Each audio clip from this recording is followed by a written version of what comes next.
Kia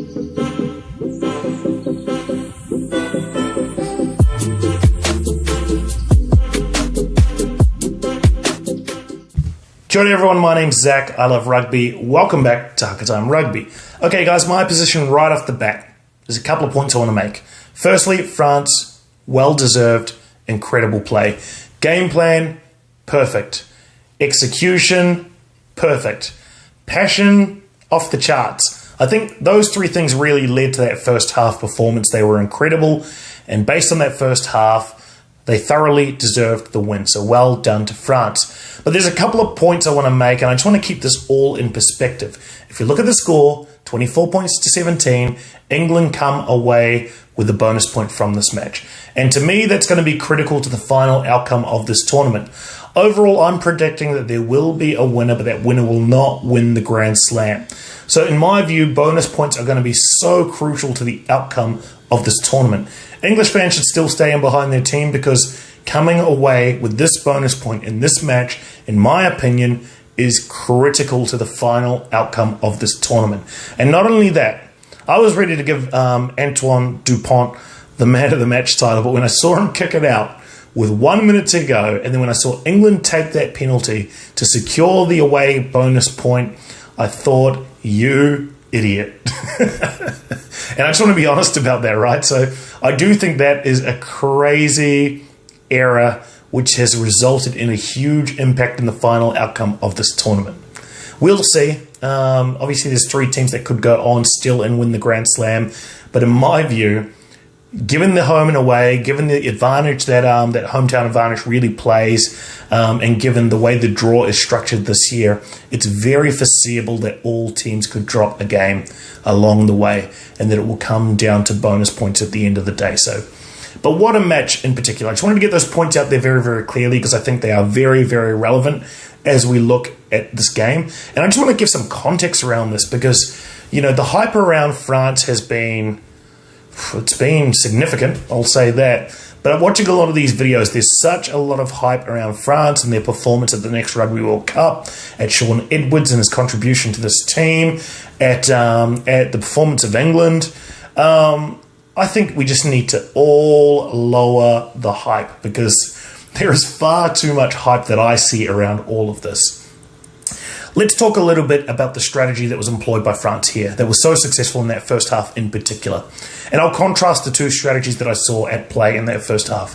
The first thing, France were exploiting the up and under and contesting the high ball in that contestable range. And for me, that contestable range is between the 22s, rather than running for territory and to try and get through the English attack. They were kicking the ball up, contesting it, and they were getting good return on that. So that was one part of the French strategy.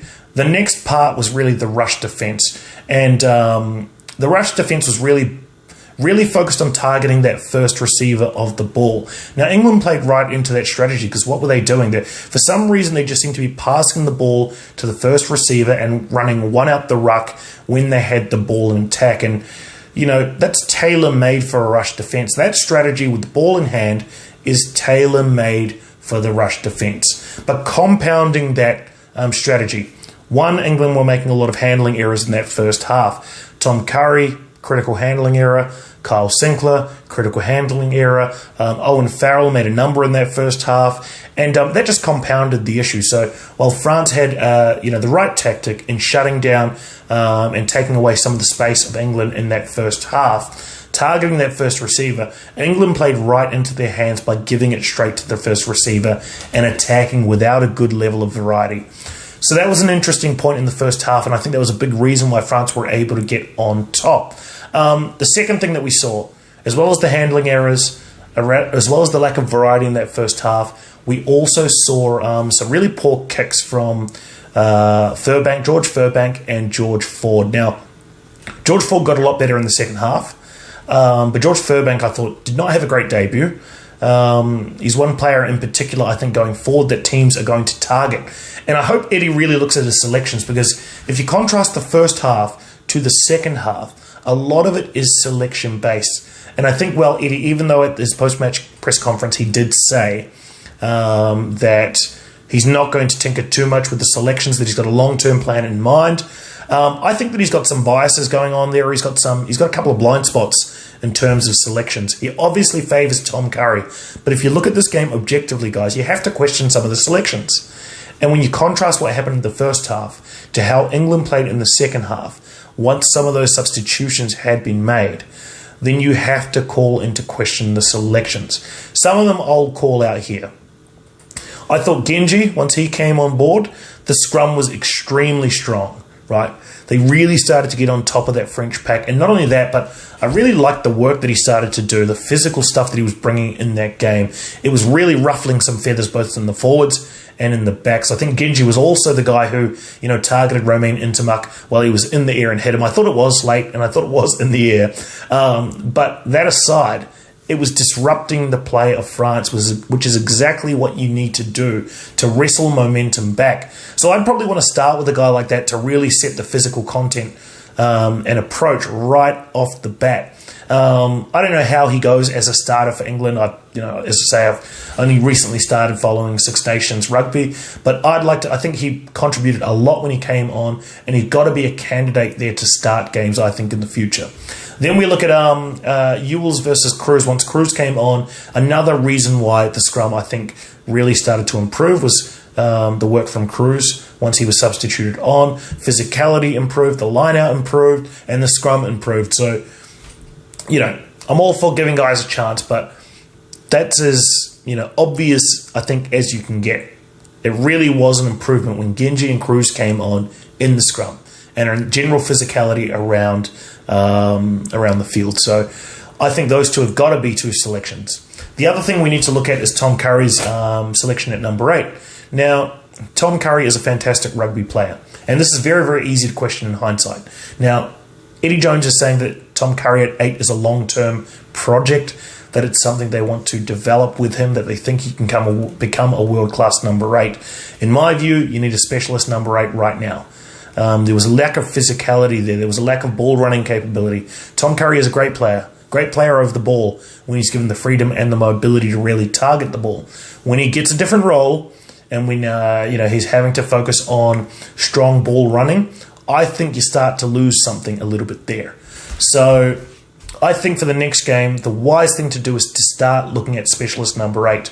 I know there is a particular gentleman that everyone keeps talking about, Don Brunt, I think his name is, but Eddie's got to really consider these selections. They're very, very important. And those are 3 that I've identified right off the bat. Now, if we look in the backs, so the performance of George Furbank. Now, I think most people will look at his performance and say they probably prefer Elliot Daly, which, there was a lot of criticism around Elliot Daly in the Rugby World Cup. A lot of fans weren't happy with him at fullback, but contrast those two guys, you'd probably prefer Elliot Daly there at the back. So another selection that Eddie Jones made.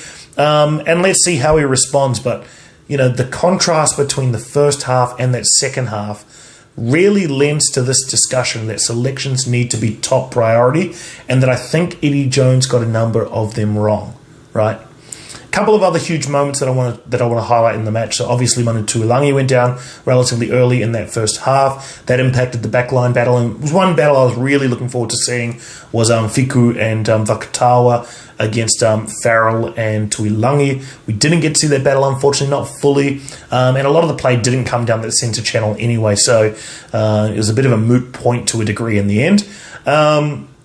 Other moments, so there was the try to Ollie Vaughan where the contestable ball went up. It looked like in that exchange it had to in some part have come off the French player. It just didn't smell right when the Irish TMO, by the way, was saying no, clearly came off the white arm, no touch by blue. It just didn't sound right. It didn't look right to me. Overall, I thought there had to be some kind of touch there. Bottom line, try stood. It's a moot point. Doesn't really matter. It all built still on the back of that strategy that France was employing, which was to put the up and under up and contest that ball. And they seem to get a lot of return there. That's just another example of it. Second half, the kicking significantly improved. And not only that, but some of the variety started to come back into the game from an England perspective. The tries that Johnny made were built on pure variety in the backline. Rather than one, first receiver, one at the ruck attacks.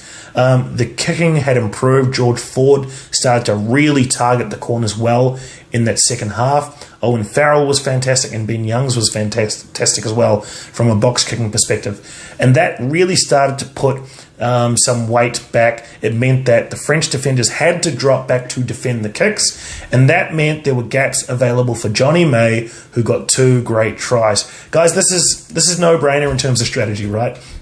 Effective kicking, put pressure on the back 3, force them to defend the back, and then attack out wide. It's variety, and it's all built. It really is built and needs to be based on effective kicking from the 10, the 15, and the 9. And in this case, the 12 as well in Owen Farrell. He kicked really, really well when he did elect to kick in general play. So, as I say, I think there's enough clues there to really give England some confidence that if they make the right selections, they can go in and be competitive in all of these games. Eddie Jones, I hope that he can admit it. I just get the feeling Eddie's becoming a little bit stubborn when it comes to selections. He's committed to this view that he wants to be the best team to ever play the game. Forget it, mate. Just try and win some games. You know, if I could say it as plainly and as fairly as possible, select your best team, play with a smart strategy, and start winning games. Now, that's, you know, hindsight's a wonderful thing, so I'll give him some credit there. But, you know, a lot of fans are calling for basic selections, what looks like basic selections. I know it's a tough job that he's doing, so I don't want to put too much criticism on him. And those who follow the channel will know that I'm a big fan of Eddie Jones, and I really, really loved his book, love his press conferences, but I do think he's got some blind spots in terms of selections, and I do think he's committed to this thing that he keeps repeating about being the best team to ever play the game. What a ridiculous statement that is. I'm going to be honest, guys. When I heard him say that, I thought that was absolutely ridiculous. Because you're putting all the pressure on your team, right? Yes, you're shooting for lofty goals, but what happens if you don't achieve it, right? What happens if you have a game like that? You just look like, you know, you've just completely overhyped and overinflated things. Speaking of overhype and overinflation, the contribution of Shaun Edwards, right? A lot is being made about how he's turned around this French defence. I don't see it, right? Yes, he did some fantastic work there for Wales. Yes, the Welsh defence became one of the great defences in world rugby.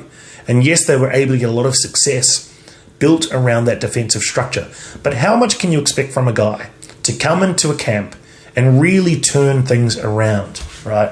I actually think that England made played into the hands somewhat of what was a very basic rush defence.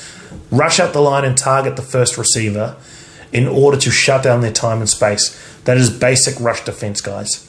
So to come out and say that Shaun Edwards is a key contributor to that, I don't buy it fully. We may see a lot of improvements in this French defence over time. And the thought of France having an exceptional defence is quite a scary thought, to be honest, guys, because they'll be close to unbeatable if they can do that. But in my opinion, there's only so much that you can do with a team over a couple of months. And to put that kind of praise on one guy for turning around a French team, I think is crazy. I think a lot of the I guess the praise you can put at the feet of Gaultier. I do think that his rock star type of mentality and attitude is something that French teams and players, as well as the French public, can really get around. You saw him in the coaching box with his sunglasses, surrounded by his bouncers. I thought that was quite funny, a funny visual there. But ultimately, I think a lot of the praise needs to go to him because he's the type of guy who has a really strange style, but it can galvanise a French team who are passionate at the end of the day and are looking for a rock star talisman to get him behind. Gaultier is exactly that. Add in a hard-nosed defensive guy like Shaun Edwards, yes, they've got a fantastic coaching staff. But to me, to make that kind of gain in a very, very short turnaround in terms of a few months, it's very, very unlikely, guys, that Shaun Edwards has had that level of impact. So ultimately, guys, I don't want to sound too negative in this whole video, but ultimately, I just want to keep expectations as clear and concise as possible. Fantastic first up win by France, but you can't win the game in the first week. Excellent defense by France, but you cannot transform a defensive line in the first month, right? So Shaun Edwards, great coach, but a lot of praise being hyped there. The next World Cup champions, guys, it's 4 years away. There's so much hype around this French team. It's just very, very surprising to me. I don't fully see it yet. Yes, they are capable of becoming that, but right now I'm not willing to put that kind of praise on them. I think ultimately, guys, if we keep a balanced and clear perspective, ultimately there is a long way to go in this Six Nations. France have not proven that they can win away from home yet, and that's going to be key here. If they can get a win away from home, then I'm willing to say they are a real deal. And when I say away from home, I mean against either, well, in this case it has to be against Wales, because Ireland, they're playing at home. But if they can get an away win against Wales, then yes, this French team is something special. But until they do that, let's just keep this all in perspective. This is an away losing bonus point to England and a home win by 7 points to France. First game of the Six Nations, guys. A lot of rugby to go to really determine who a winner is. And don't get me wrong, guys, I loved all of these games. Very, very exciting games. Very, very interesting outcomes. And this tournament is wide open. Still 4 teams, I believe, can win this. Ireland, Wales, France, England. And bonus points will play a factor. Keep that in mind, guys. Okay, I'm going to leave it there for now, guys. A lot of rambling, a lot of ranting. Not my usual format and style, but I really wanted to, just based on everything I've seen, there's just so much hype going on here. I just wanted to give my opinion and bring some of that down a little bit of a clearer perspective. So those are my thoughts. I want to hear from you. What selections would you change if you were Eddie Jones? How can England improve? How will France go in the next few games? Can France beat Wales at home? These are key questions that I want to hear from you guys. Please drop a comment down below, guys. And if you like this, hit like, subscribe to the channel. I try to be as fair and balanced as possible, guys. I try and sift through the hype, and I try to do it all with an analytical mindset. So if you like this, please follow along. Get involved in the comments below. Like the video, and I will see you back here for more.